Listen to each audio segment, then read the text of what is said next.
Well, it's July 9th in 2008, and we're sitting in a beautiful rooftop garden in New York City, about to speak with Chester Berger and talk a little bit about his life experiences and how all of that guided his life into public relations.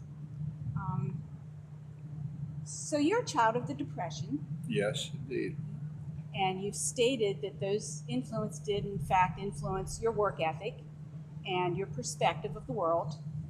And talk a little bit about that and how that era in the history of the United States, what that was like for you, and how it did affect the path of your professional life. Surely. Well, I was born, for the record, January 10th, 1921. I grew up in Brooklyn, in Flatbush, and I would say we lived in a characteristic middle class house. Uh, my father was a professional, a lawyer, and during the Depression, which for us must have started about 1930, perhaps 31, gradually, my father's income went down and down and down, and finally it disappeared. And my memories of childhood are essentially of many occasions, a lot going hungry, not having enough food to eat, and having no coal to burn in the furnace downstairs. That was before the days of oil heat. Everybody had a coal furnace, but we had no money for coal. So all through the winter we were cold. And I remember I have one memory of my mother turning on the kitchen oven and opening the oven door to let the heat come out. We as little children sat by the oven to get warm. So the memories that dominate my childhood. Uh, I think it's interesting that America was such a different place in those days. First of all, our situation was not unique at all. Everybody was going through it. Everybody was going through it. And it went on year after year after year. And even we finally lost our house in 1940. We were put out on the street because my father couldn't pay the mortgage. And he wasn't any different, better or worse than anybody else. There were a lot of them. And I had entered Brooklyn College, which was a public free college in those days. I'd gone 2 years, and I had to drop out of school to go to work. And I got a job.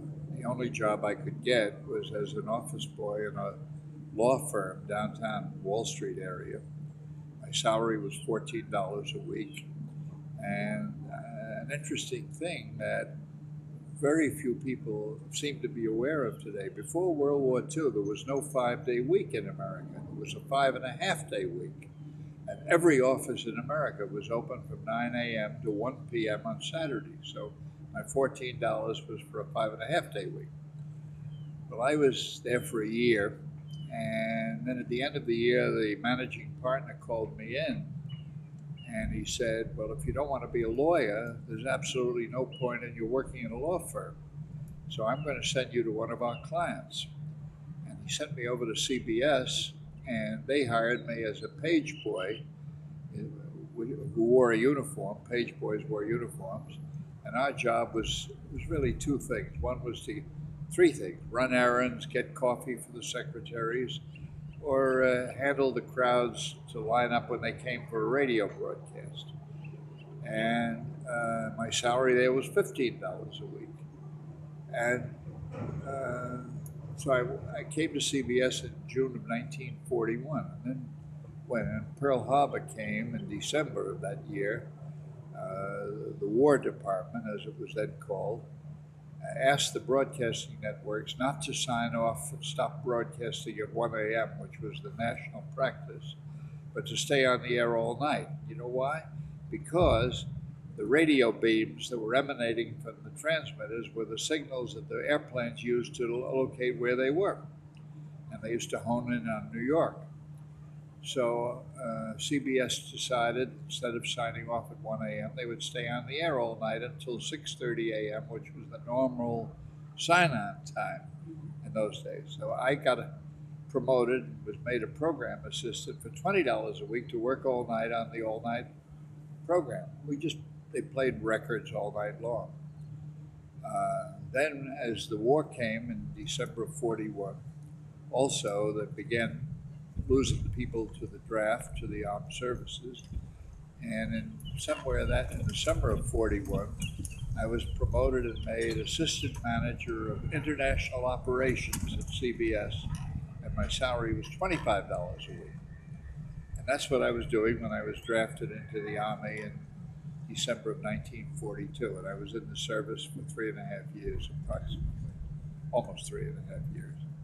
After the Army, what happened then? After the war, I came back and I happened to be in the right place at the right time. CBS was just setting up the television operations. I remember one meeting we had in our studios at Grand Central Station in New York, where the entire television staff, not only the program producers, everybody, the secretaries, everybody, the total staff was 22 people, and we met in the boss's office. It was a very tiny operation, and what it meant was I got hired in television news, which was just being set up then.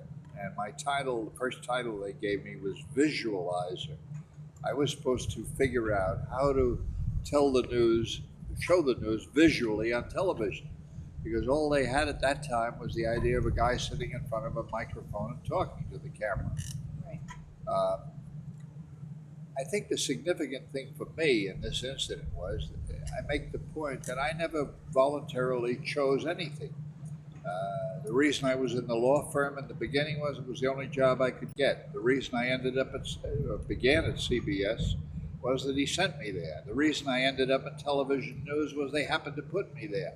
I never at that point made a conscious choice as to my career, and the concept of the 21st century where young people coming out of college make choices, make decisions, just didn't exist for my generation, for most people. We took whatever we could get, and that's what happened to me.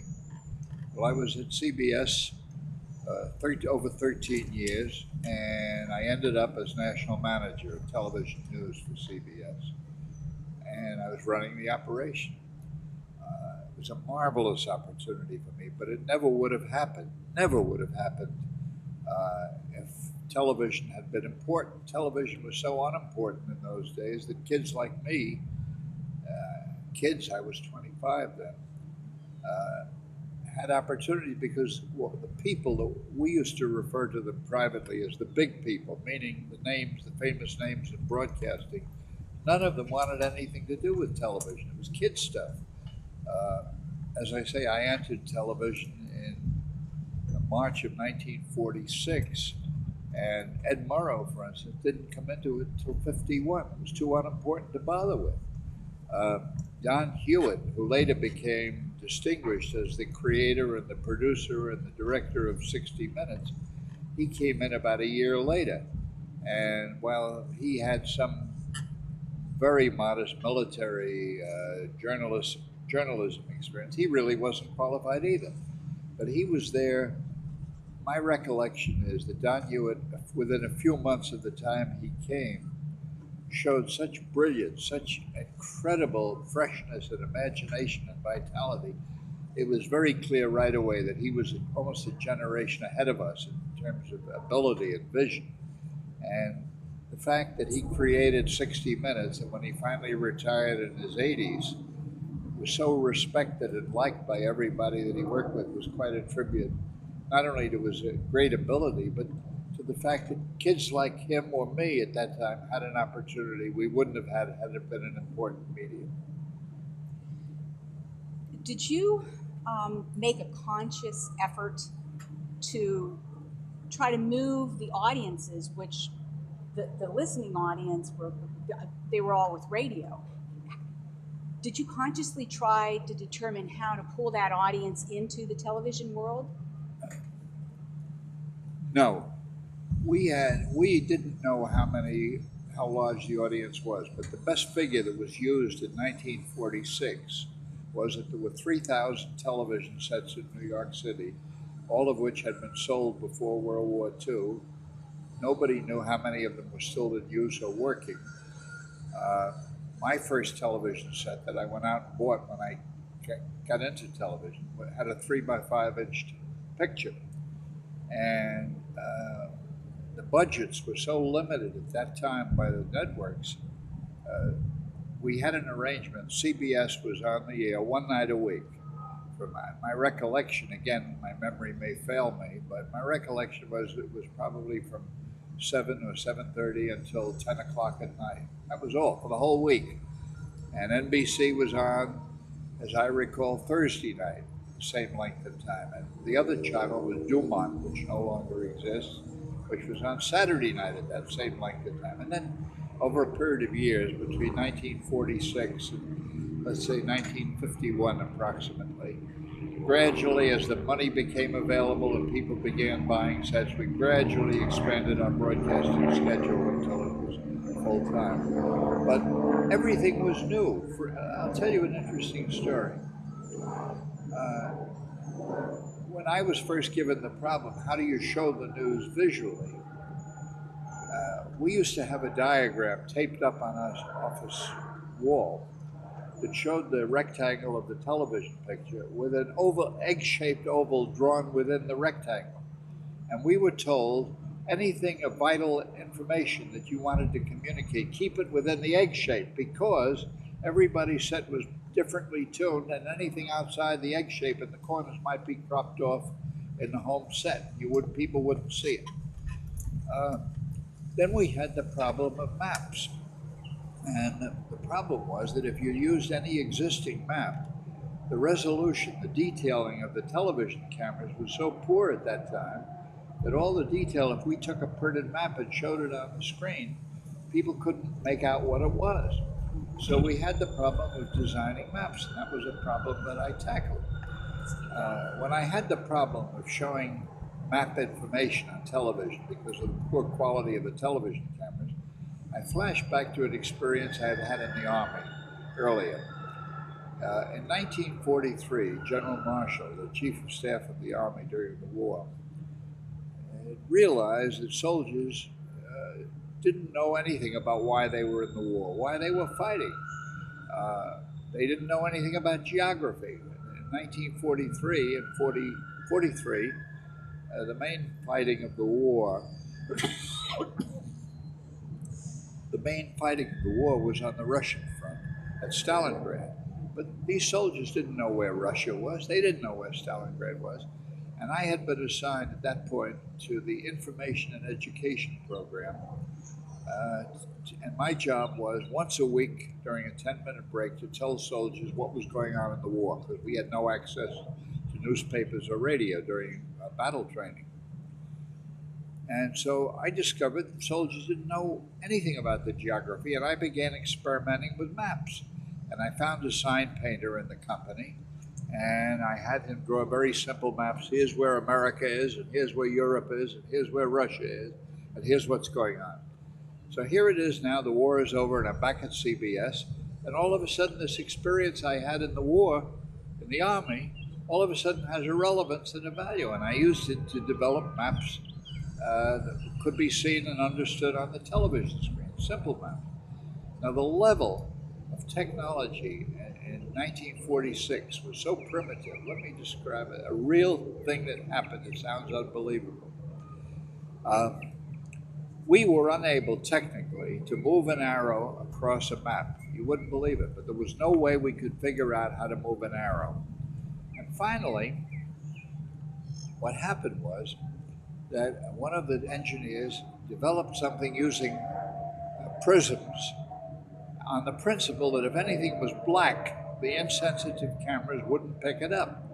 So if you had a white arrow held by a black covered hand, the camera wouldn't show the hand, it would only show the white arrow, and the hand could move across the map and it would show the moving arrow. So they built an elaborate machine for this. It was called a Bretsicon. And it was all finished and ready to use, and I was assigned to move the arrow. Whereupon a fight developed on the set of the television studio. The fight was that the stagehands union said, he can't use, that kid can't use this arrow. This is stage equipment. We have to use it. Remember, the union has to use it. And the company said, no, how do you know what the news is? We need somebody that knows the news.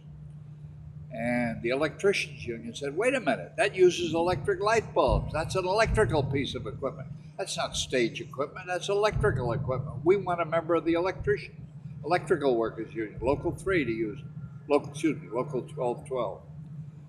Well, they never did agree, and they all agreed that they wouldn't let a non-union member move the arrow. So the machine, after it was built, was never ever used to that day, and it was many years before a moving arrow appeared on the television news programs. That's amazing. Okay, so you've had all these wonderful experiences. How did you get into public relations? That was how I got in was that I was fired from CBS. I had been there, as I said, over 13 years, and that's the way they do things. I won't go into the whole story, but all my successors in due time were fired likewise, and I was fired and I needed a job. And once again, I didn't have much choice because television was so small at the end of 1954. I just couldn't get it. I couldn't find a job in the other television stations. So in desperation, I reached the bottom of the barrel, which I had no respect for, and that was public relations. And I went to all the public relations firms I could find in the phone book, and I said, you know, this new television thing is important. You ought to have a television department, and I could set it up for you. And I thought one of them seemed to be interested, and they kept calling me back for interviews. And I thought I was going to get hired by this firm. And finally they said, look, we're not really interested in television, but you seem to be very persuasive. Would you be interested in coming to work for us to get new business? And I didn't know how to sell any services. I had never sold anything in my life. And I certainly didn't know anything about public relations, except the junk that editors receive from publicity firms and all, and that's why my opinion was so negative. But I had no choice. So I took the job, and I went to work, and 8 years later, I was president of the McCann Erickson public relations firm called Communications Counselors, which at that time was one of the biggest in the world. I know there's a story when you worked at that firm to develop new business. You struggled a little bit at the beginning. You found it difficult to actually find new business for this company. But then you began to listen to the clients. Well, yes, Cinda, that was a very profound lesson in my life. I would go out and they would arrange appointments for me with various corporations, and I would tell them what a great PR firm this was and the wonderful things they would do and could do for them and all. And I really was getting nowhere. And I wasn't making any progress at all. And then I began to discover that if you wanted to sell public relations services to a corporation, you had better know something about their business and their business problems. They weren't interested in public relations problems. They were interested in business problems. And I didn't know anything about business. Well, as I began, if I would have an appointment, let's say with an industrial, I'm thinking of one case, an industrial company that made ball bearings. And I didn't know anything about ball bearings. I didn't know what they did or why they were important in the industry and so on. And as I gradually began digging into it, I found it intensely interesting, and I found I began to suspect where some of their problems might be in selling ball bearings. And when I would go to see a corporation then, I started asking them questions. And I discovered that people love to be asked questions and love to tell about their businesses and their work and their problems. And I learned an awful lot. And I discovered in the process that that was the key to making a sale. That if you asked enough questions that you genuinely, not phony, but if you genuinely learned what the problems of a company were, you could figure out, knowing something about public relations tools, where they fitted in and where they might help solve that problem. And so I began getting clients, and I got an awful lot of major corporations as clients for the firm, yes. Now I know that you met Jess Bell and you had a friendly relationship with him for a while, and I believe eventually you wrote a manual for his department, and he was from AT&T, and although it seems as though there was a chance that you might have known Arthur Page, you never really overlapped No, your Arthur time. Page retired from AT&T Company right after the war, by roughly 1946 or 7 or something like that. And it was in January of 1955 that after I left CBS, that I began working for the AT&T Company as a consultant. And the way it happened was Jesse G. Bell, was a member of the public relations department at the AT&T Company, and he said to me one day, he said, "We're building this television network for you guys. We don't know anything about how you're using it. Could you tell us and help us? Let us understand what you're doing." Well, he was a fatherly type of a fellow. He had been with the company many years, and he was very nice to me. And I began showing him around and showing him some of the problems that we were having at television.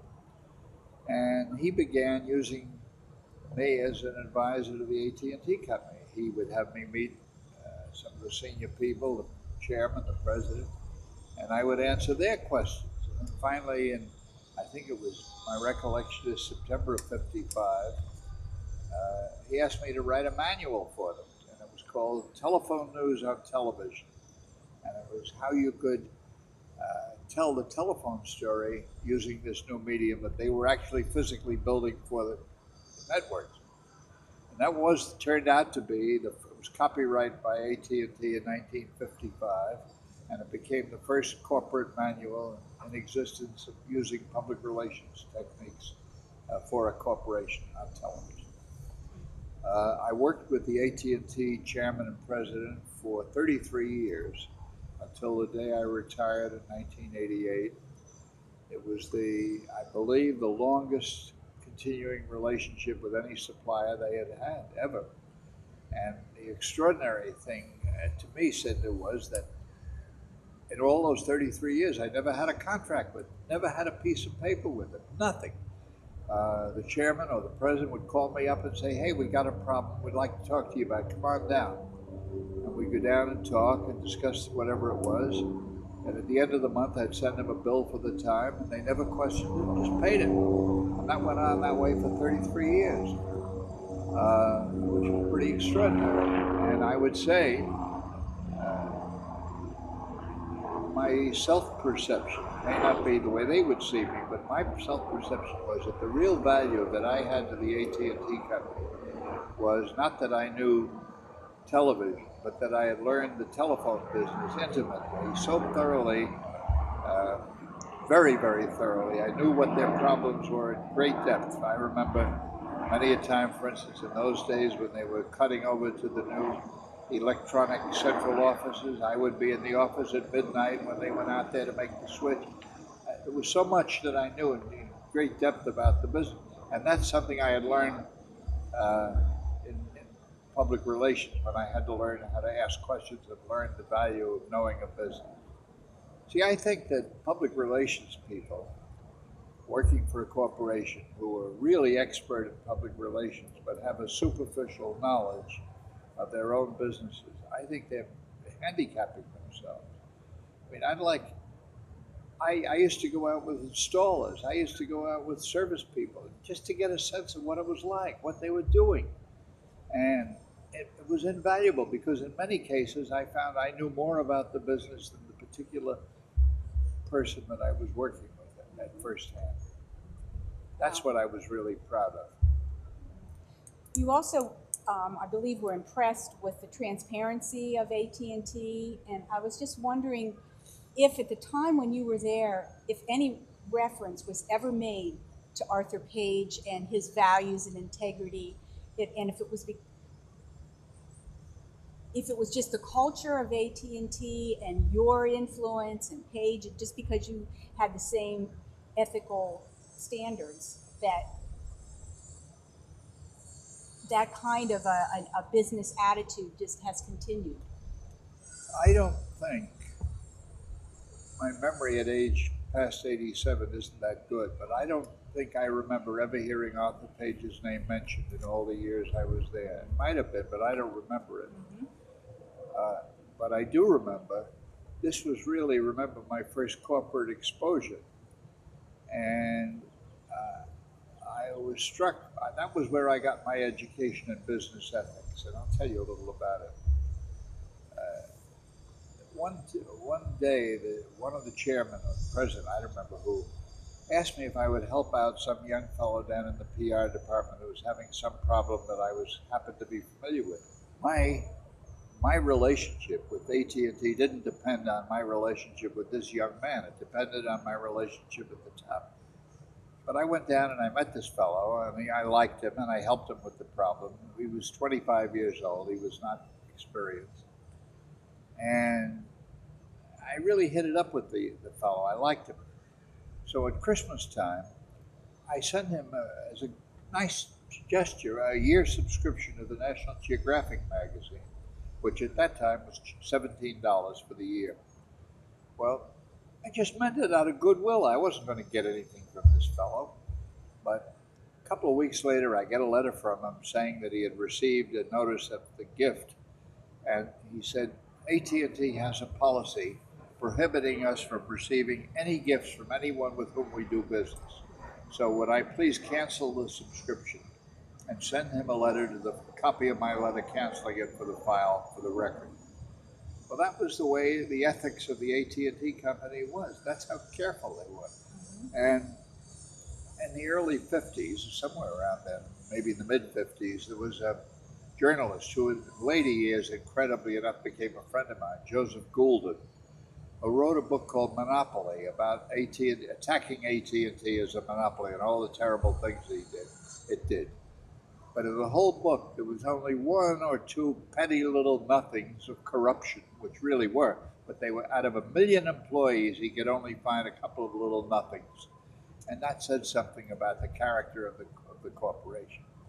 What I think, to me, the significance of Arthur Page, which certainly influenced my whole life, was that what he said was that a corporation's reputation comes from 90% of what it does, 10% of what it says. And he said if there's a disparity between the two, it's the 90% that counts, not the 10%. Well, the sad thing to me that's happened in public relations, by and large, with exception, honorable exception, is that public relations people think of themselves primarily as communicators. And they're very skilled at it. They know how to communicate a message. But that's the 10%. I never had any involvement in publicity of any kind. We never, even in my firm in later years, we haven't talked about that. But we never had anything to do with publicity. There's nothing wrong with it. I'm just saying we didn't have that experience. We never wrote a speech. We never wrote a news release. What we were involved in was what we hoped would be the 90%. That is to say, what was the policy of the company in the first place, and did it deserve public support? Now, I think that public relations today too often ignores the 90% and pays attention just to the 10% of saying it. For example, in the Enron scandals, it turned out the public relations people, they might have been good communicators. They weren't involved in any of the decisions. They had nothing to do with the decision. In the case of Walmart, which is a company that I have to say I admire a great deal, I don't know what part the public relations firm is playing in any of this or all of this, but I think the significant thing about Walmart trying to change its reputation is the changes in the policies they're doing, the changes in the things they're doing, not in what they're saying. They don't say very much, but in the way they're treating their employees and many healthcare policies and so on and so on. I think that's good public relations, and I think that's the Arthur Page idea. Well, I know in 1983 you had talked about the fact that you believe that the corporate executives really didn't understand the purpose and the responsibilities of their public relations departments. And now we're sitting 25 years later. Do you see a change coming, or are we still stuck in that? Oh, I think same- it's much worse now than it was in Uh-huh. 1980. Much worse. I think the public relations people, by and large, thought that the words public relations had become synonymous with spin and didn't want the words, but the word communications was where the budgets were, and marketing was where the budgets were. So they changed their titles, and they positioned themselves voluntarily as the expert communicators. But the net effect of that is quite apparent. It downgraded the function in the corporation to just a service function rather than a management function. And if you look at a great corporation like General Electric, for instance, there isn't even a single public relations executive in the top management, not one. And then they wonder why, although they've had very good financial performance, why the stock has done so poorly over the years and why the shareholders lack trust and confidence in the management. Well, the answer is, I think, that public relations is not the same as communications. Communications is part of it, but it's the 10% of it, not the 90%. And uh, in General Electric's concept, they've done some wonderful things. They haven't even bothered to communicate them because nobody is worrying about the relationship between the right policy and the right communication. Um, you've had a common thread in a lot of your writings and your speeches about social problems and the lack of the PR executives taking responsibility um, to influence and inform corporate policy. Um, you, you've been a bit of a maverick in this area, and I was just wondering, has the industry made any headway now at this point in 2008 in this in changing that corporate conscience? First of all, let me say that you couldn't grow up in the Depression and not be affected by a social awareness. And obviously, that's where I got mine, just experiencing it, not reading about it, but feeling it. The second part of your question, has the PR industry gone anywhere with social awareness? Uh, in terms of corporate policy, I think most PR people have withdrawn from that area completely and abandoned it to the communications function. I mentioned Walmart as a good example of a company that was doing something about it. I think there are quite a number of companies that have changed policies to be socially more sensitive. Uh, when the corporations failed to change their policies, the law forced by public opinion changed it for them. I'll give you an example.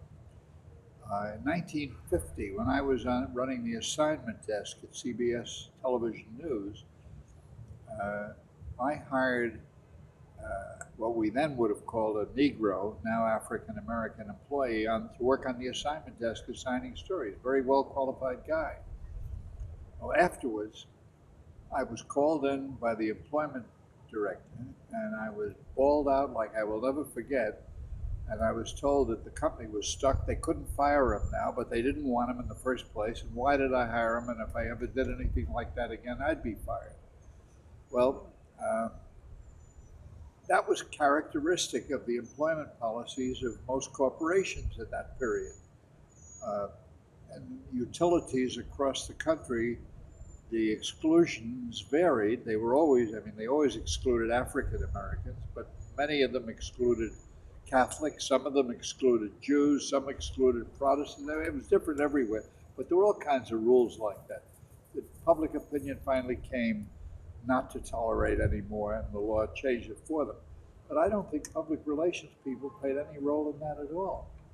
I don't think public relations people have been sensitive to those things at all. Now, maybe I'm doing an injustice in them, but it's very few companies that have shown leadership in that respect, or there are many companies that have shown leadership, but it didn't come from the public relations people. It came from marketing people who said, "Hey, if we do so and so, we'll sell more products," or something like that. Talk a little bit about your activities and influence in the National Urban League. Well, for many years, I was a director, or I've forgotten whether it was called a trustee or a director of the National Urban League. And I worked very closely with Whitney Young. And Whitney Young was one of the really great civil rights leaders. He's been shown already on a postage stamp. And there were many questions of policy that we used to talk about, work, and finally reach conclusions and recommendations about. The Urban League was not a political organization. It was a social agency. It was intended to help train people for jobs and so on and so on. Well, finally, when the Civil Rights Act was passed, and a number of corporations came to the Urban League and they said, well, look, now we'll hire, again, Negroes in that context. You send us candidates and we'll hire them if they're qualified. Well, the fact was there were very few qualified because they had been excluded from all the training programs in the universities and so on. The Urban League came up with a wonderful idea. A woman named Nancy Lane at the National Urban League came up with the idea of something called the Black Executive Exchange Program. Here's what it was. These are the details I may be wrong about because it's a long time ago, but the substance is accurate. Let's say that in that period, in the mid-60s, the IBM, which was always a social pioneer, might have had, let's just say, half a dozen black professional computer experts. Very few in any case, but they had some. Nancy Lane went to IBM and she said, would you help us out and lend us one of these people for 1 week only to speak at a black, historically, what we could now call historically black college? So IBM was very decent and they said, sure. So this computer expert would go down, let's say, to Morehouse College or to any of the black colleges, and would spend 1 week there in residence as a visiting professor in residence. And for 3 days a week, maybe, he would lecture to classes on the computer. Not talking about civil rights, he'd talk about the computer. He'd start teaching an introduction to the computer. And then the last couple of days of the week, he would be there to answer any questions and meet with the students. Well, this influenced an awful lot of careers of young people who never would have thought of it because the careers had been closed to them up to that point. And the Urban League expanded this program over a period of years to a couple of dozen colleges, hundreds and hundreds of visiting professors, none of whom were paid or given anything except a certificate of appreciation. And it was a wonderful program. I was very proud that I was one of the people that helped start it. Well, tell us a little bit about the founding of the Chester Burger Company. Well, there was a period in my life, Cindy, between the time I left McCann Erickson. When I left McCann Erickson, or Communications Council as our name was, I was hired as president of one of their clients, a company at that time called Office Temporaries, which in 1963 was one of the largest in the industry. And I ran that company for a couple of years. And then in December 1st, 1964, I decided to open my own firm. I had the idea, I didn't know whether it would work, that I was going to try to earn a living selling advice to corporations, public relations advice to corporations, but not doing publicity. I wasn't qualified to do publicity. I really didn't know it. And at that time I had as a friend, a pretty close friend, John Hill, who was the founder of Hill & Knowlton, who was really more than a generation older than me. He was quite in advanced years then, but he was a good friend. And he said to me that he had tried the same thing in 1927 when he started Hill & Knowlton. He had hoped to found a firm selling advice to corporations about what their public relations policy should be. And he said he failed at it because when he gave advice that they liked and accepted, they then said to him, all right, you go ahead and implement it. We had no resources to implement it. And John Hill soon found that the money to be made in public relations was in the implementation, not in the advice. And that's why it became such a fine, big firm. Well, I did succeed at it. And my firm was always a little firm. We were never more than 25, 26 people at the very peak, I think. But we were advisors to dozens and dozens and dozens of big corporations: Sears Roebuck, 3M, Texas Instruments, Metropolitan Life, all of them, American Bankers Association. And all we did was discuss problems and suggest how to handle it. That was half of our business. The other half wasn't so well known, and that was that if a company went to a big PR firm and had a problem that the PR firm had no experience in handling, privately the PR firm would come to us for advice. And we were advisors to almost all of the major PR firms for about 25 years.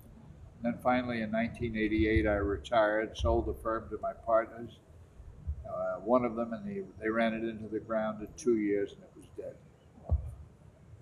Well, when it was vital and alive, did you have a mission statement or anything that was written down, a code of ethics? No, we had no, we were not bureaucratic. We had about, maybe, I'm trying to remember, at the most 6 or 8 senior people, maybe approximately. And they would just go out and talk to a CEO about a problem, and they all had years and years of experience, but they had good judgment. They had very good judgment. And we were involved, and I would say a very large percentage of the major corporate problems facing corporate America during all those years. We were even advisors to the AARP. We were advisors to the American Cancer Society, not just for once, but for years, for many years. When you hired those individuals, what things were you looking for? Well, first of all, I didn't hire them. They were all partners. Most of them, as I recall, had ownership in the firm with me. They were really my partners. Mm-hmm. Jim Arnold, Ed Gottlieb, some of the others, Jim Lukachevsky, they were pretty senior people. And what I sought, first of all, was, I would say, an openness and an integrity that they had credibility, they were trustworthy, and that they had a lot of good judgment and experience, and they were not know-it-alls or self-important. They were all, they could talk quietly from experience rather than boasting how good they were. What was the biggest challenge that you have faced in your life? I'll generalize and then I'll give you an example. I think the hardest thing for anybody in life, certainly anybody in public relations or management consulting, is to tell the truth to power. That's very, very hard. I had an experience just a couple of weeks ago that I'll tell you about. For about 12 years, 11, 12, 13 years now, I've been officially an advisor to the Secretary of the Air Force, the Office of Public Affairs. And about a month ago, the New York Times came out with a front page news story as follows.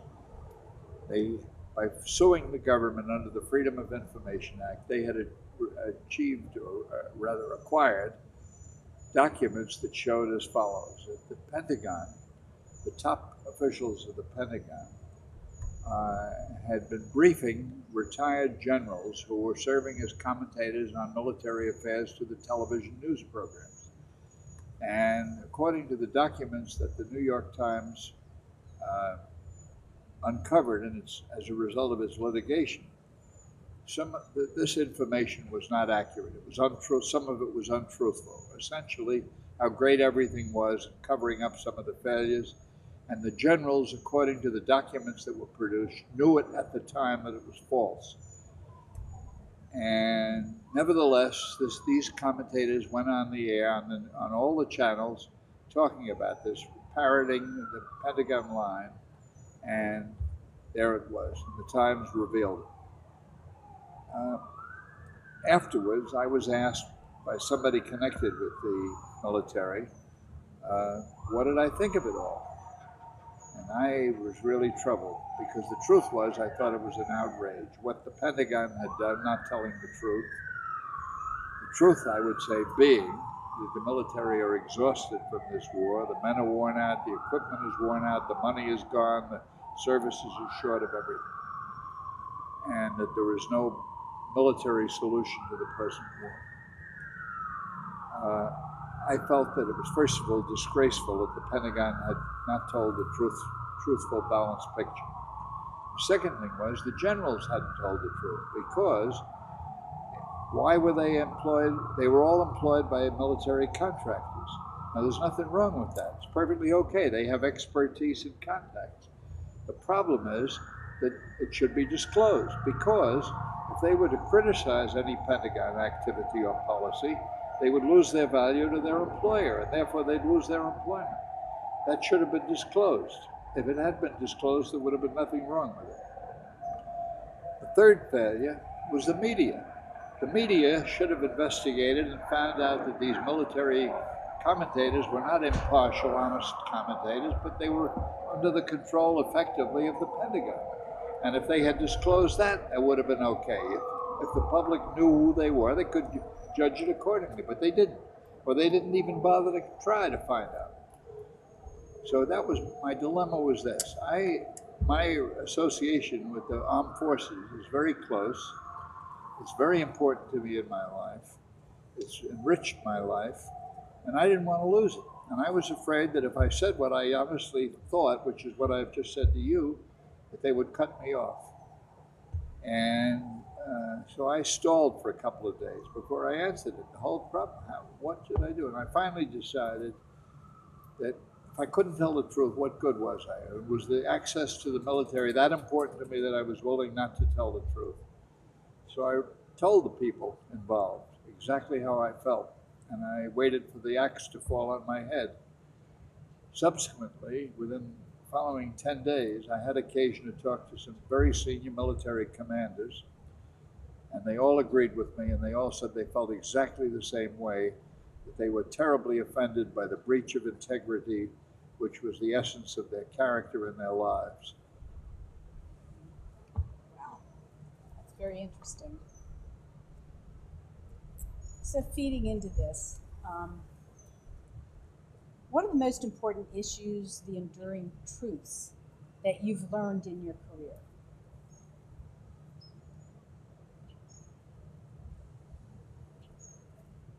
It's a broader question than asking me about public relations, and I like it for that reason.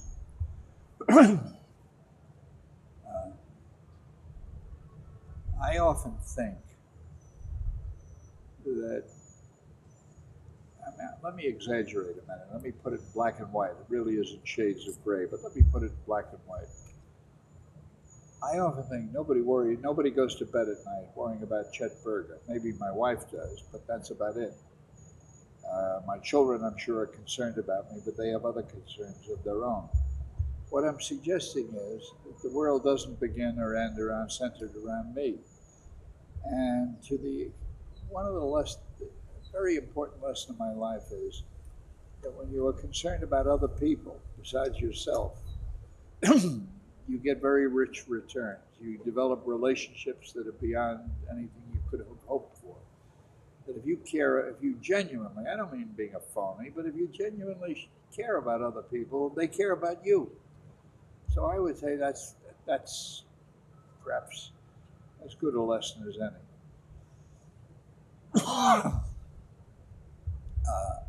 A second lesson, I think, is the perspective of time. When I talk with my grandchildren, or of whom I have many, their life experience is shaped by only what they have known in the few years of semi-adulthood. When you look at the perspective of time and you get interested in history and realize the origins of ideas and how the wheel turns and how things change and how things come back and are different or are the same and so on, the perspective of time is very, very important to me, and that's interested me so much in history. That's the reason for it. It helps me understand today much better. That's a wonderful answer. Which of your accomplishments, are you most proud of, and why? Cindy, you'll laugh at this, but I'm going to tell you, within myself, the one that I think I'm probably most proud of is the fact that I gave 206 blood donations. I only stopped, wonderful. I used to give it first once a year, then I started increasing the frequency, and then at the end, for years, it was every 8 weeks. And finally, on the 206th time, I fainted. It was just psychological shock, and they said, well, you've given enough, that's enough.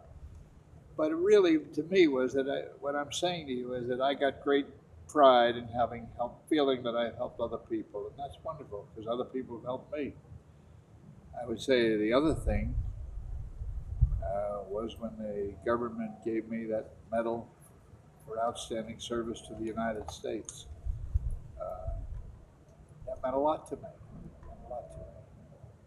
I'm proud of it. Is there anything else that you would want to talk about that we haven't covered? Anything that you might want to say to the new and future PR professionals? Honesty. Everybody believes in honesty. Nobody believes in dishonesty. But I think that for public relations people, for corporate people, it's overwhelmingly important. The factor of credibility. That is, most PR people tend to worry about how they're going to get their messages noticed, whereas the real problem is not getting them noticed. The real problem is why should anybody believe them? During World War II, the United States government followed a policy of absolute truth. They didn't tell everything. There were lots of secrets, but what they did tell was the truth. For example, during the terrible, I guess it was 1944, the terrible war in the battles of Iwo Jima, I think there were 30,000 Americans killed or wounded in that terrible battle on that little island. They always told the truth, exactly what was going on. And the result was that when the government asked people for sacrifices, people believed the government and believed they were really needed and gave them. People supported the government wholeheartedly, not just because it was a right war, but because the government had high credibility. I think when an institution, whether a corporation or the government, tries to spin, to make things look better than they really are, they really end up hurting themselves terribly, because once they lose credibility, as our government in many ways has lost credibility, it takes years and years and years before people will trust them again. So I think that's a key thing. I think there's a second point I want to make a little differently. The people who are seeing this interview, whenever or whatever, are going to have children and grandchildren. And I think that my life was negatively shaped by the fact that I didn't know anything about lots of careers because there was nobody in my family that was in those careers. I was limited to what I knew about life by the family circle, which was constricted, like most families are constricted. When you see the enormous wealth of opportunities that are out there, the new fields, the new opportunities, you simply do not learn those within the family. And I think that this whole business of broadening in college and in life, your experience, trying new things, is such a key point to success, because otherwise, family after family, you know and I know, people follow the same general cultural pattern of their parents. We see it in our own family in many respects. Well, I want to thank you very, very much for spending some time with us and letting us have such a wonderful view and a wonderful environment for this interview. Thank you very much. Thank you too.